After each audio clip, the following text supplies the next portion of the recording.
Even uit de Bospoort bekijken we de 134e internationale halfvaste stoet. Heer Mazeik. En ik zie dat die van Roosteren voorbij komen.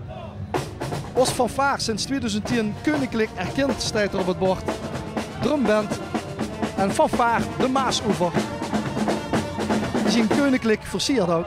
Ja, ze hebben gooie kruinkjes opgezet omwille van hun vererenmerking tot koninklijke hermenie. Prachtig. Als ze nog een paar dagen blijven in Mazeik, kennen ze de koning van nog anders zien. Dan kunnen ze hier onze Belgische koning ontholen, want hij komt met zijn koningin. Komen die op 7 april Mazeik bezoeken. En dat is eigenlijk nog nooit gebeurd. De koningin is al eens heen geweest, de koningin is al eens heen geweest, maar samen zijn ze eigenlijk nog nooit tot in Mazeik geraakt. Dat gaat nooit onder de gwaal gebeuren, ja.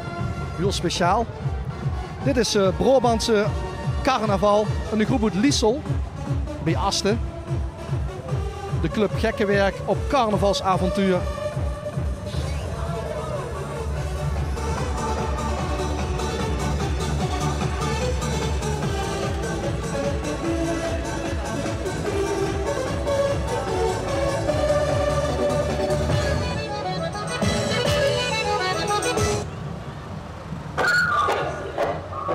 En de wagenbouwersgroep die al jaren meeduidt en in verschillende optochten in de regio de nodige punten en prijzen binnenholt.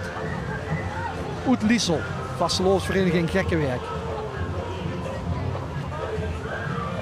En dan kunnen we meteen zien wat het verschil is tussen Liesel en Weert.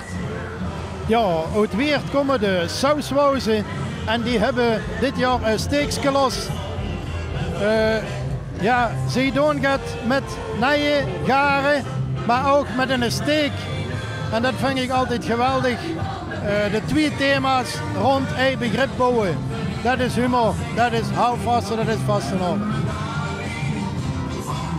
Ze hebben niet alleen een garen steekskelos, maar ze hebben ook een druitje los aan hun steek. En dat naaien ze met heel grote naaien terug aan heen. Met vastenavond wordt alles weer hersteld. Zo verleiden met een naaimachine om de nek en een grote noord in de hand. Kijk eens.